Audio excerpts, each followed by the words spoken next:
Thank you for joining us on this very snowy evening. I am Marianne Murphy-Zarzana, SMSU Director of Creative Writing and Assistant Professor of English. I'm delighted to welcome and introduce Thomas Maltman tonight. I met Tom when we were in graduate school together, working on our Master of Fine Arts in Creative Writing at Minnesota State University at Mankato. His essays, poetry, and fiction have been published in many literary journals.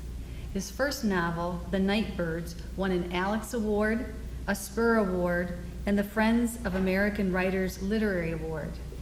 In 2009, the American Library Association chose The Nightbirds as an outstanding book for the college-bound. He's taught for 4 years at Normandale Community College and lives in the Twin Cities. Little Wolves is his second novel, which just came out this year, and it's already receiving excellent reviews. You may purchase both of these books in the lobby afterwards. Yesterday, Tom gave the keynote address at the Regional Creative Writing Contest, co-sponsored by the SMSU English Department and the Southwest West Central Service Cooperative. He inspired the young writers in 3rd through 12th grade with his passion for writing. Today, he joined my writer's workshop to critique student works in progress, and we appreciated his insightful comments and feedback. He's currently at work on his 3rd novel, and we look forward to many more novels by Tom. Please join me in a warm welcome for Thomas Maltman.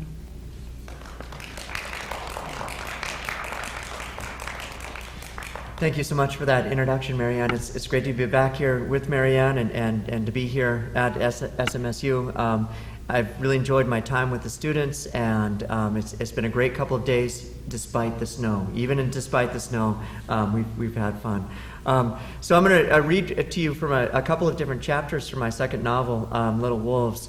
And before I go into this chapter here, I should talk to you a little bit about how the novel came about. I wanted to do something a little different. My first novel was historical fiction, set in 1862, required heavy in-depth research, and I love the research, but I wanted to do a novel that was more contemporary. And at the time when I was thinking about the novel, I had gone duck hunting with a local rancher who was kind enough to show me the valley of the area where we were living. And as we were driving through in his truck, I noticed a coyote coming up from the tall grass. And so I just pointed it out and said, "Hey, look, there's a coyote over there." And he slammed on the brakes of his truck, brought us to a grinding halt, and rapped on the back of his window. And his son was standing in the back of the truck there, and his son rose up, jacked a shell into the shotgun, and blasted the coyote. And so as the coyote was dying, we went out and stood over it in the grass, and he told me about how they'd recently come back to the valley after a long absence. But I was kind of troubled by the death of the coyote, because I realized if I kept my mouth shut, if I hadn't said anything, that coyote would have escaped. It would have gone on living. And I remember talking to my father-in-law, who is himself a farmer, and telling him about my guilt that I felt about this coyote's death, and he just looked at me and said, "Welcome to the country." And so that's the chapter title that I'm going to read to you is called "Welcome to the Country," and so it is, it's a different way of life. But what I often feel like as a novelist, I know I'm onto something when two things come together. So just like two rocks come together, make sparks. At the time when I was writing this, we were also expecting the birth of my first daughter, Tess. And so I was reading in parenting manuals, and if you read parenting manuals, they often they make you feel guilty about all the things you're not going to be able to do, or they terrify you about all the things that might go wrong. So they're very useful. But one of the things that can possibly quote unquote go wrong is that a child can be born with a condition called lanugo, and that's where they emerge from the mother and they're coated in this thin gray fur. And so it eventually is absorbed back into the body, so it only lasts for a couple of weeks. But I just had this image of this wolf baby being born, and so here's the two things coming together. There's the story of this death and the story of this baby being born. And so there's where the sparks come from. And so that's really what got me started, is a story about birth and a story about death. And so in the very beginning, I have this young couple They're strangers in this town, and they're strangers to each other. There's been a terrible murder that has just taken place. Her husband is a pastor. He feels like he doesn't have the answers that the community requires to help them heal. She's struggling with issues of her own because this person who's done this act of violence was one of her own students, and so is also trying to deal with this. And so I'm going to read you from a scene early on in the novel, and this is what happens when she comes down for breakfast one morning. So welcome to the country is this chapter title. Logan had already been up for an hour by the time Clara came downstairs. He sat alone at the dining room table, leaning on his elbows, his blonde hair dark with sweat. He was wearing a t-shirt, skimpy lycra shorts, and tube socks pulled up nearly to his knees. Logan didn't turn his head to wish her good morning when she entered the room, but he kept his attention fixed on the rain outside, muttering something, a prayer, under his breath. She had come downstairs wearing only a blue terry cloth robe. She wanted to get a cup of coffee and then head upstairs to soak in a bath and write some more, but spotting Logan changed her plans. "I'm going to fry some eggs," she told him. "Want any?" Logan startled at the sound of her voice. Then he shook his head without turning her way. "I can't eat so early in the morning, especially not after a run." Clara crossed the room and touched his damp face with the back of her hand, feeling the braille of his boyish beard. "You need to eat something," she said. Above his hollow cheeks, his eyes sank into their sockets. Day by day, Clara was growing rounder, while her husband shrank, as if she were one of those spiders who feeds on her mate, drinking in his juices until he's only a sack to lay the eggs in. What a terrible thought. She was having such thoughts these days. Clara knew Logan was fasting in the morning again, heading straight over to church and starting his day by kneeling before the altar, his hunger a punishment for not having the answers his congregation required. Perhaps it was wrong of her to tempt him with fried eggs, but looking at him now, her pale, handsome husband with his knobby knees and receding hairline, a motherly tenderness welled in her. "What were you thinking about here, sitting in the dark?" "Satan," he said, glancing her way and smiling ruefully. "Oh, is that all?" She pulled over a chair so she could sit beside him. "Feels strange to say aloud, sort of foolish." Was it? She knew Logan loved the story of Martin Luther battling the devil in his last days, flinging a book across the room and reminding Lucifer of his baptism. What was God without the devil, heaven without hell? Though he considered himself a modern seminarian, quick to point out that accounts of demon possession in the Gospels were likely manifestations of mental illness, Clara knew that he also believed in the devil. That the devil was active in this world made Logan's work more urgent. Clara put her hand over his. "Tell me what you saw." "I don't know exactly," he said, squirming in his chair, edging deeper into the cushioned seat, "except that I was up in the pulpit looking out over my parishioners when I spotted him. He was an ordinary-looking guy, just a guy in a dark suit, but with his eyes he took away my voice. I tried to speak, but it was like there were hands." Logan paused and massaged his throat with his free hand, choking the words. The congregation knew something was wrong, but I was alone up there. No one even noticed him there except for me, the devil there, smiling. How awful. His hand beneath hers was cold, as if the rain had soaked straight through him on his morning jog. She wondered if Logan's telling of the dream was also meant to rebuke her for not being in church last Sunday. She knew exactly the rational reason behind what he'd seen, and that it was called the hag's dream, or sleep paralysis. While you sleep, your body locks down your muscles to keep you from acting out your dreams. But sometimes you wake up partially. You rise to a conscious state and realize your body is paralyzed, and in that moment you panic and see the thing you most fear.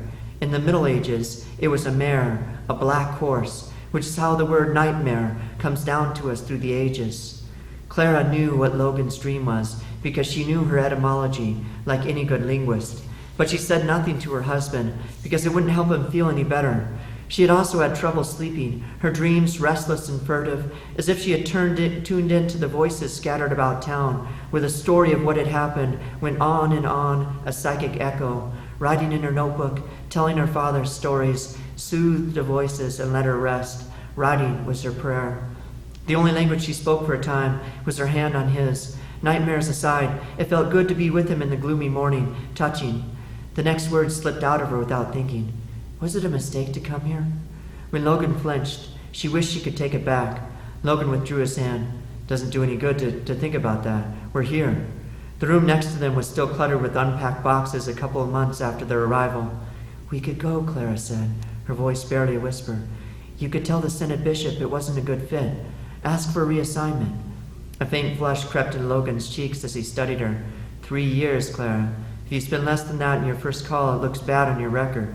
We waited 2 months for this assignment. How would I get another call? There was nothing kind in his blue eyes, so she looked away from him. "We can't leave them in a lurch. Not after this," Logan continued when she didn't say anything. "Besides, coming here was your idea, remember?" "People make mistakes all the time. There's no shame in admitting it." Logan rose from his chair, closing off the conversation. He was moving away from her once more, going off to shower and then to the church next door. "I found a home for those kittens," he said, surprising her. "Last Sunday, after the service." "What?"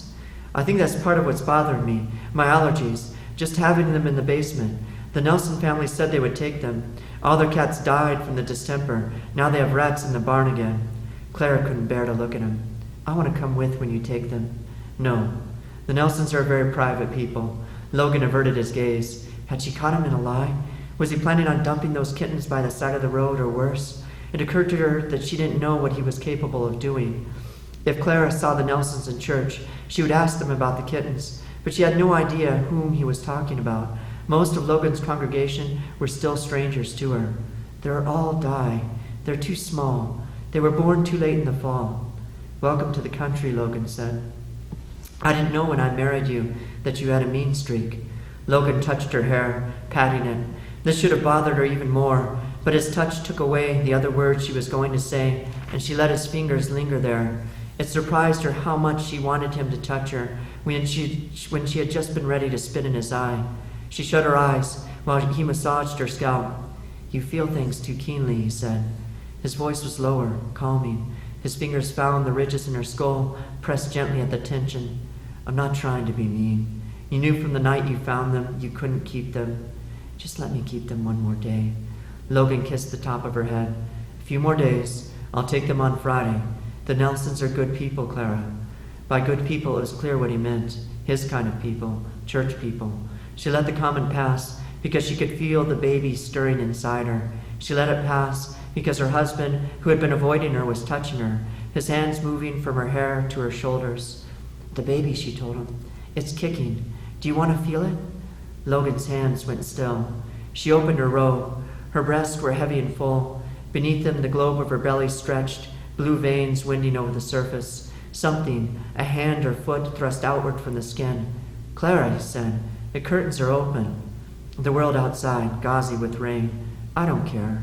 She guided Logan's hand to her stomach, closing her own over the top. They didn't have to wait more than a minute. Feeling Logan's cold hand, the baby thumped once more, then sank back into the depths within her. "Weird, huh?" she said to feel the silence. Clara knew he was studying the curve of her breast. She had seen the longing and loneliness in him from the very first time she met him. Now she wanted him to stay. She wanted him to keep touching her. And shouldn't he want her even more, since she almost died? Shouldn't he affirm this life, hers, the mystery inside her? They hadn't made love since finding out about the baby. Clara's conversion to Lutheranism was inextricably bound up in the physicality of her husband. Logan had been her father's pastor. A few weeks after her father died, Clara attended services at Logan's church one gray Sunday and was surprised when Logan asked her to brunch at the cafe down the street. They would meet again for coffee in a few days, then dinner out, followed by dinner at his place. He needed her, she saw, just as much as she needed him. In his quietness, she read depth. In his shy touch, innocence. The first time she undressed for him, undid the buttons on her blouse, she had watched the pupils in his light blue eyes darken with desire. "I knew I would love you before I ever met you," he told her later in the bedroom that night. "It was the sound of your name in the stories your father told about you. Clara, clear as running water. Clara, like clarity, clean like the sky. I knew you before I ever saw you." Behind them, the phone jostled on the receiver. Logan's hand was still on her stomach, tracing slow circles, her hand on his. "Don't. Stay." Logan went to get the phone. So that's an early chapter in the novel, and as you can see, they're still reeling, and it's impacted them on a relational level as well. I'm going to read a scene from later in the novel, too. So the story is braided between two voices. And even with this young couple out on the prairie, I knew that I wanted another story. And one morning I woke up and I heard, I just felt in a dream the voice of this father. His son has just done something terrible, and he's struggling for answers why. He doesn't know why his son has done this thing. And I sat and I wrote, and I showed my wife the pages, and she said, this is the story that you have to tell. And so it really transformed what was a very simple story, the story of this young couple, the simple small town story, into a murder story. And as Cindy and I were talking for the interview, not so much a whodunit, but a whydunit. And I really wanted to get to know the character of this young man who has done this terrible thing. And so this is a flashback scene where the father is remembering a moment between he and his boy. I had a professor when I was an undergraduate who told me that all stories on some level are about sex and death. And I don't quite believe him that I would be quite so reductive in describing what literature is about. But I think that that's probably a fair approximation of what many stories are about. So this is the death part right here. But don't worry, it's not too gruesome. So this is the chapter called Little Wolves, the scene between one of my other main characters, Grizz, and his son, Seth. Seth cried out, "Dad, look, a coyote." His son had rapped on the passenger side window and pointed. It was a late afternoon in March when the sun's rays warmed the frozen earth just enough that a silvery mist spiraled from the marshes. Grizz had followed his hand, and there it was. At first he thought it was a small dog, but then he noticed the lean snout and long fox-like ears. Grizz slammed on the brakes, jerking Seth forward in his seat so hard he nearly hit the windshield before his belt snapped him back. The truck slid along the gravel road before grinding to a halt. A second later, he was out the door, plucking up a .22 rifle he kept behind the seat. Dust from the road rained down around him. The coyote heard all this and yawned, displaying rows of little razor teeth. It looked indolent and dreamy with the mist rising all about it. He took his time, balancing the rifle on the truck bed. If the coyote had not cast one backward glance as it trotted away, it might have escaped into the tall grass. But the rifle made a small barking cough, and the animal went down. He reloaded while the boy stepped out of the passenger side and followed him into the meadow. The coyote was a handsome creature, with shimmering bronze fur and round dark eyes, and breathed as though in its mind it was still running. It lay on its side in the tall grass, and the air around them smelled of musk and blood in its terror. The coyote's breathing shallowed. "Aren't you going to finish it off?" Seth asked. He held himself and shivered as though it was a strangely warm spring day. "It'll be dead soon enough." "Why'd you have to shoot it? I was only showing you where it was." "Because," he said. At first the words didn't come right. "Why?" "Because that was the way of things. No farmer going back to the beginning of time could allow such animals to threaten his living. So he told Seth about summer nights when the ranch house windows were open to allow in a breeze, how his mother couldn't sleep for the sound they made. It stirred her up, that eerie howling. He told him about the calves being born in spring and how the coyotes were always there in the morning, licking the birthing fluids from the blood-streaked ground, ghost shapes that were gone again before he could raise a gun. While he told him, he could see it in his mind's eye, a primal scene, cattle tonguing the afterbirth from their calves, while coyotes slumped nearby, waiting to drink the rich placental blood from the grass. "Parasites," he said, "little ravenous wolves. At least now there's one less of them." Seth's face had gone pale. His features weren't set yet, the bones shifting in his face as if what he would become was still being written. Seth knelt in the grass next to the coyote. It was a female, the heavy dugs showing on her stomach. "Why do you think she didn't run?" he said. And when Grizz had no answer, he asked her softly, "Why didn't you run?" He reached out one hand to stroke her fur. "Don't touch it," Grizz warned. But she was too wounded to do more than growl with what minutes remained in her, her black gums peeling back to reveal long incisors, pink with froth. One filmy eye fixed him, and then she went still. Grizz put his hand on Seth's shoulder and started to say something when a noise caught his attention, a sound on the hill above where there should have been only silence. Seth jumped up and went ahead of him. She had died not far from a granite boulder, ringed by a thicket of sumac. Seth pushed through the branches and reached in. From the dark hole where the coyote had made her den, Mewling cries echoed. Her kit, probably born just a few weeks before. Stop, he commanded Seth. Don't you go any nearer. Seth's back went rigid, but he didn't turn around at the sound of his voice. He'd go on back down to the truck and wait for me there. He gave just the faintest shake of his head. You don't want to see this kind of work, but it has to be done. It's the only thing we can do. When Seth did turn around, his eyes were hard and glittery. No, he said, I won't let you. He clenched his fist, the wind rustling his baggy jacket. In the distance, a red-winged blackbird sang out in warning, hearing them on the hill above. From his vantage point, Grizz could see the farm and the stretch of black fields. They would need to take out the spreader now that the manure was no longer frozen, clean out a winter's worth of mess from the barns, and fertilize the fields. A long day's work, but the boy would get to pilot the bobcat in and out of the barn, and he loved driving it. Grizz was anxious to get down and get started. If I don't do this, Seth, they're going to starve a long, slow death. Such a stubborn child. When they kept pigs, Seth hated when the runts were born. They had to kill them right off so they didn't keep the sow's milk from those capable of surviving. They stretched them on a board and cracked their little skulls with a ball-peen hammer. When Seth was little, it used to make him cry. He would steal those runts and take them up into the loft and hide them in a hole he'd hollowed out in the hay. Then he would take out a turkey baster and fill it with milk from the kitchen and carry it out to the barn. Grizz knew what he was doing the whole time and didn't stop him. The runts all died, despite his best efforts. He left the boy alone to learn that some things aren't meant for this world. By the time he was 10, Seth was hardened, and when he started growing prize-winning sows for the FFA, he learned to wield the ball-peen hammer himself. And Grizz thought the whole time he had been teaching him about mercy. No, not if we take them home. Grizz lay his gun down in the grass. These aren't like puppies from a dog, Seth. They're wild things, and they belong out here in the wild. We start violating the natural order and bad things will happen. He squared his shoulders and leveled his gaze. Now get back down to the truck. Let me do what I have to do. No. Seth's jaw jutted out, and he drew himself up, and Grizz saw how big he was becoming.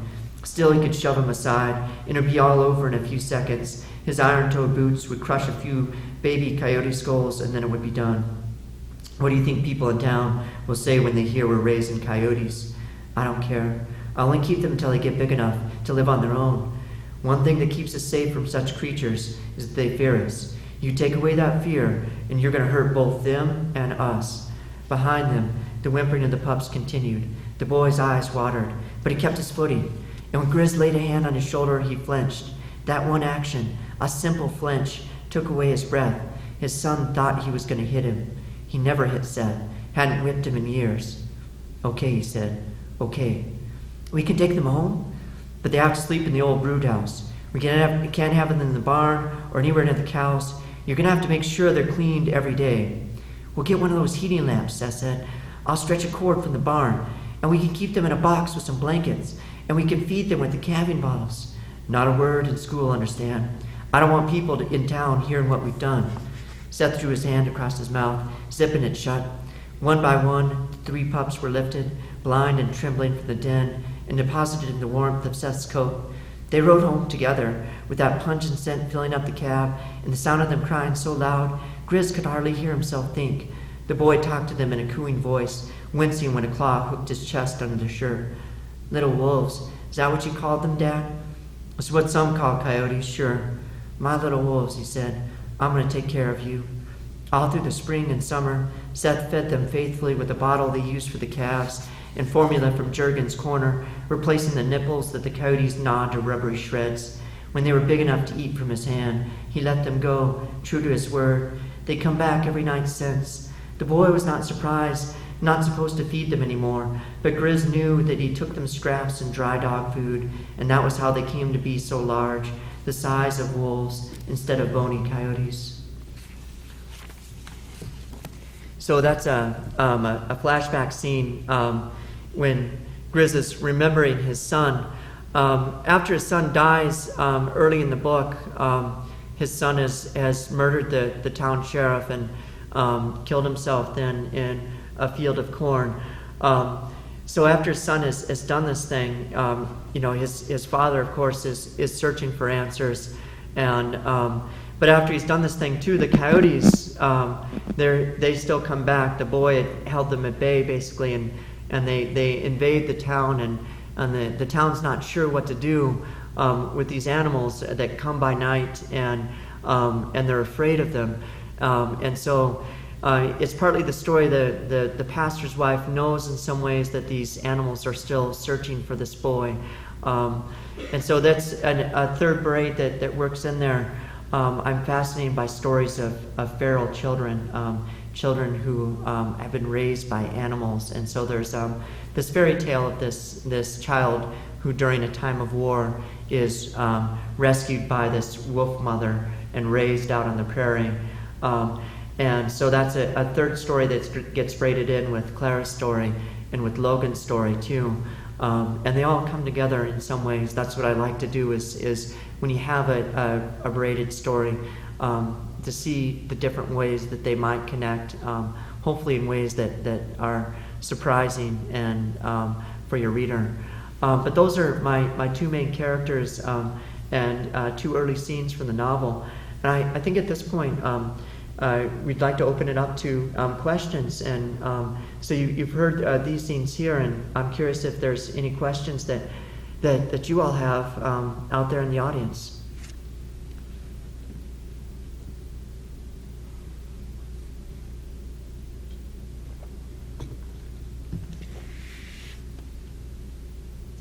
So quiet now. Who's going to break the ice with the first question?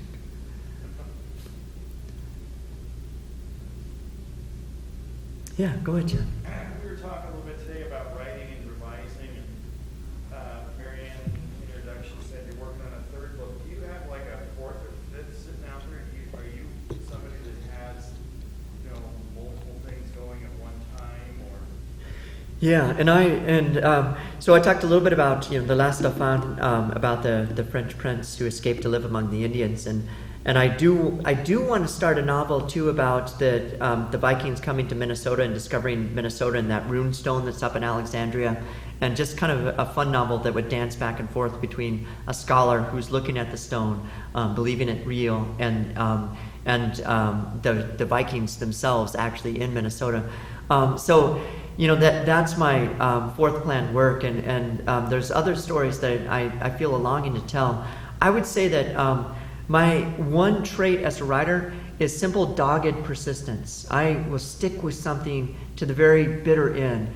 And there's a lot of writers who they'll write, and they'll set things aside and go work on something else, And for me, the only thing that I found is once I latch onto a project, I just don't let go, and I just keep.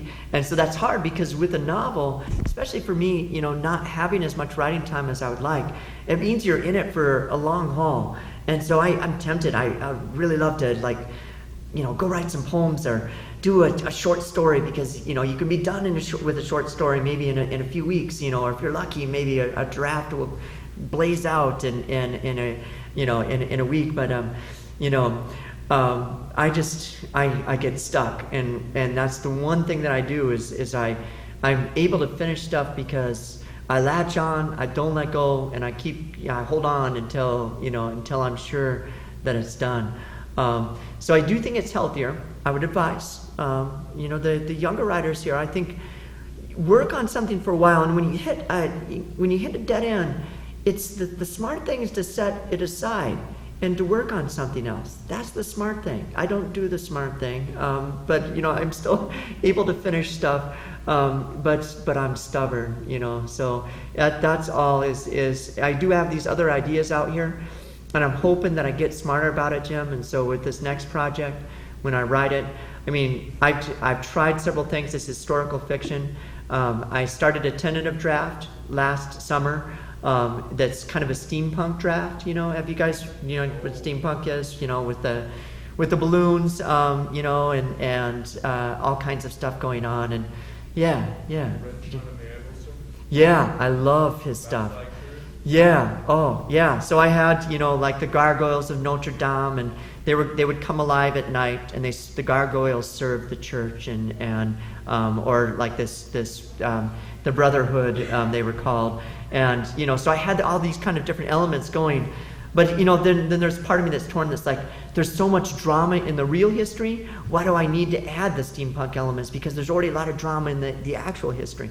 So I get torn about different things. And so when I come back, I don't know if I'm going to do the straight historical or if I'll try, that steampunk element again and see where it carries me. So yeah, that's a good question though. Because I do think it's good to have a couple of different things going on at a time. Other questions too? Either about the story, about writing. Yes. Who are your favorite novelists to read? Yeah. So we were talking about Cormac McCarthy earlier today, and I think he has absolutely hypnotic prose. His prose just it will cast a spell over you. I think that some of his stuff is really twisted. I'm trying to think of his first one of his early novels that's just set during the time of the Comanches and the Civil War. It's incredibly violent, disturbing, but it's so lyrically written that it may be one of the most beautiful novels I've ever read. But I really like his other stuff like The Road and even All the Pretty Horses, where he's able to take his linguistic elements and marry it to a story that has a strong emotional resonance. So I like him. I like Marilyn Robinson, who wrote Housekeeping and Gilead. She's able to weave themes of faith into her stories, but in a way that's totally non-didactic, and is approachable to people no matter what people believe. So I like writers like that, and then I'll read everything that I can get my hands on, popular authors, and I love Steinbeck and classic authors like that too. Out here on the prairie, I think everyone living in Marshall, Minnesota, you should read all, Giants in the Earth by Rovag, to know what the grasslands were like back in the day. There's so many. I wish that there were more hours in the day for all the things that I would love to read. So one of the authors that I've been really into lately is Dan Keown. Has anyone read Dan Keown at all? What I love is he brings like comic book style elements into his writing, and he has a great short story called Big Me, where this boy believes he's a detective, and so he invents all these crazy stories. He believes the 7th grade teacher is really him in the future, and he's come back and brought a warning to him. And it's this really well done and actually kind of creepy story, but it's fantastic. And so he uses a lot of comic book elements. And I like authors who take risk like that too. So people like Dan Keown, I also really enjoy. But I will read everything I can get my hands on. I'm greedy for books, for sure. So, good question too. Other questions as well.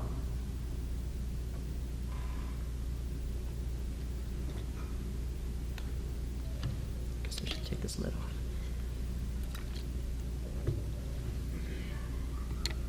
Go ahead, Miriam. You talked a little bit at lunchtime when we met about all the distractions that we all have, especially this generation. And you talked a little bit about how you handle that. Could you talk? Sure. For me, doing it in the first thing in the morning is when my mind's fresh. I have one of those brains that just kind of accumulates junk as the day goes on, and it gets less and less efficient the longer the day goes. And so I've got to do it in the morning when I'm fresh, and before I check email or anything, to start writing right away. And sometimes I'll write longhand before I get on the computer, and that just allows me to focus and get the story down. So I find that that's one of the ways that I minimize distraction. I think that you've got to have a way of carving out a set time. And because some writers, you might prefer writing in the evening. You might find that you're more of a night writer. And if that's the case, then you have these hours, whatever it is, after the kids have gone to bed or whatever, that you're going to set aside and you're going to write. And Ron Carlson says that the writer is the person who stays in the room. And I really think that that's true. With my students, we show a scene from Adaptation with Nicolas Cage, and there's this great moment when he sits down to write. And, he's very serious in the story, where to begin the story. And so, he freezes over the keyboard there, and before he can even put down a word, he's like, I could really use a muffin. A blueberry muffin would be so great right now. And then, it comes back to the story, where to begin. And so, he starts thinking about all these different distractions. And so there's a number of different things. With my students, we'll actually practice just briefly in class, breathing exercises, like where you just shut your eyes and you count to 10, and every time a distracting thought rises up, you start over again. So it's a real minimalist form of meditation, but it allows you to center, and it doesn't take very long, but it makes you so you're more centered and focused. And Ron Carlson says the writer's the person that stays in the room. I think it's good to add, what studies show is that after about 45 minutes to an hour, it's good to actually get up and walk around for a little bit, or do some kind of brainless task like wash the dishes. Because as you're washing the dishes, even if you're not trying to think about your story or your poem or your essay or whatever it is you're working on, things are going to start to occur to you as you're doing this task. So you do these kind of mindless tasks like that, and then you come back and you write again. And so working in like these hour cycles, I think is another way to minimize and to focus in a world that is terribly unfocused. So I've learned to try different tricks like that allow me to get the writing done. So, yeah. Any other questions? Yeah. Do you have any subjects that you consider off limits? No. So, and I think that I love, there's Russell Banks has this saying, don't look away from the difficult moment. Because the truth is, a lot of times when we get to that difficult moment, it's something hard. We want to look away. We don't want to write it. And even these characters that in this last novel here, they're dealing with some heavy stuff. And so to go and sit down and be in these characters' minds day after day, it's not an easy thing. But so I think that idea that the writer's the one who doesn't look away from the difficult moment. Stephen King says, tell whatever story you want to tell, but tell the truth, And that's another way of approaching it, too, is that as a writer, it doesn't matter what kind of fantastic elements you're dealing with. We tell the truth about who human beings are. And so if we're going to capture the human condition, then we've got to be able to be willing to go into territories that that might be troubling, that might be disturbing, and so I would say that there's certain things like I read. We mentioned authors that we like.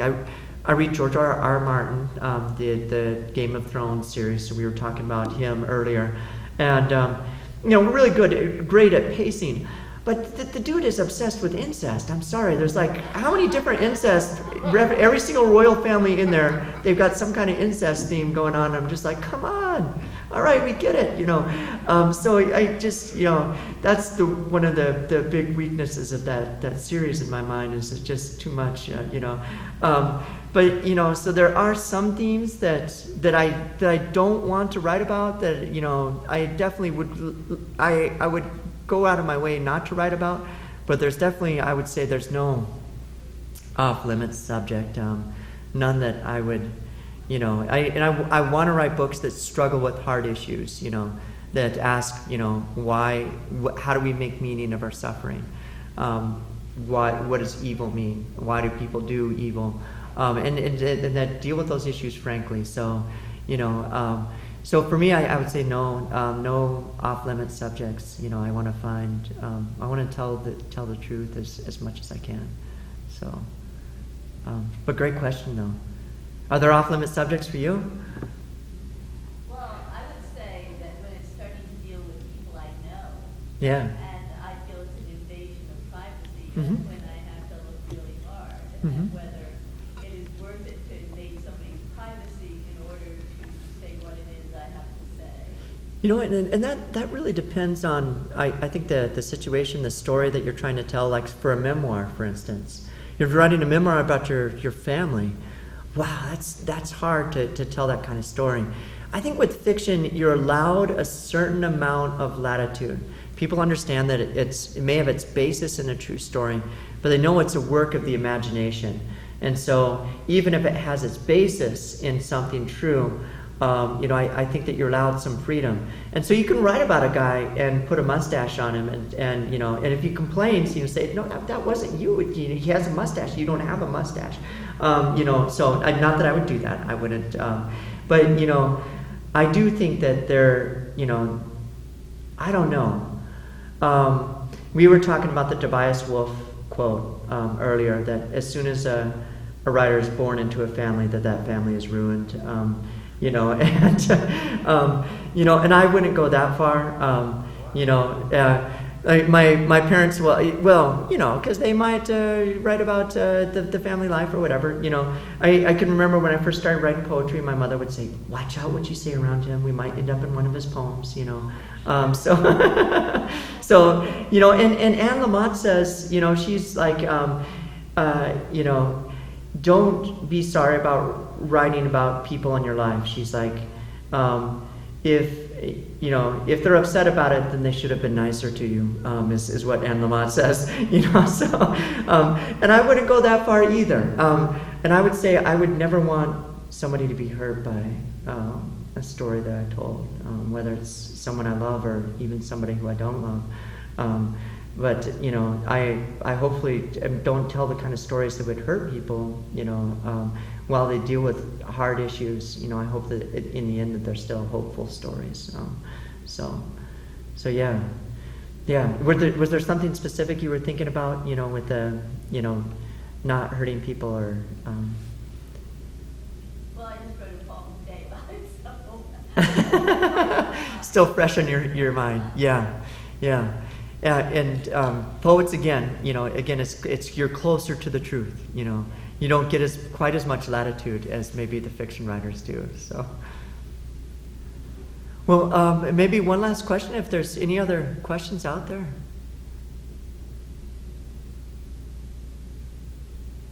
And if there's not any other questions, Marianne, yes. You've got two daughters, two young daughters, Yes. two and 5. Yes. Who write story.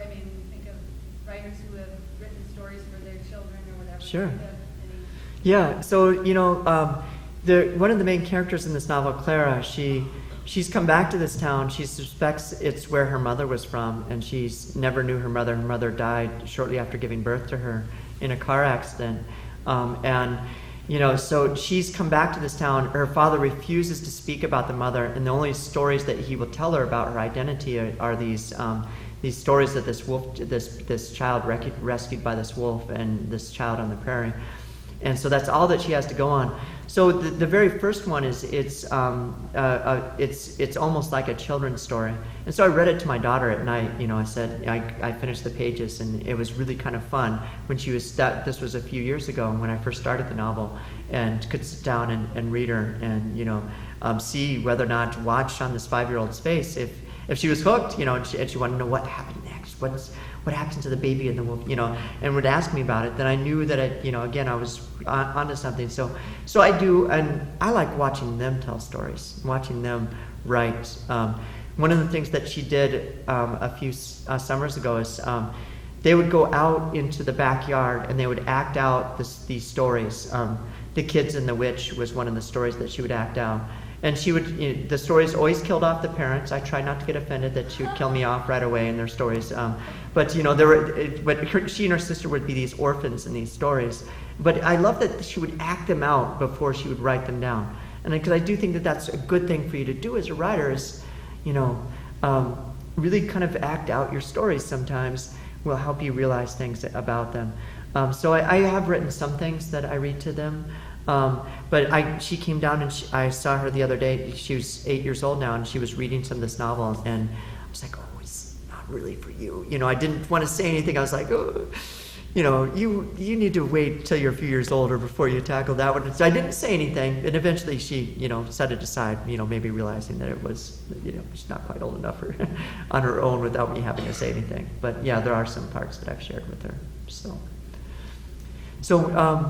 Thank you for coming through the snow and through the hard weather, and to listen tonight.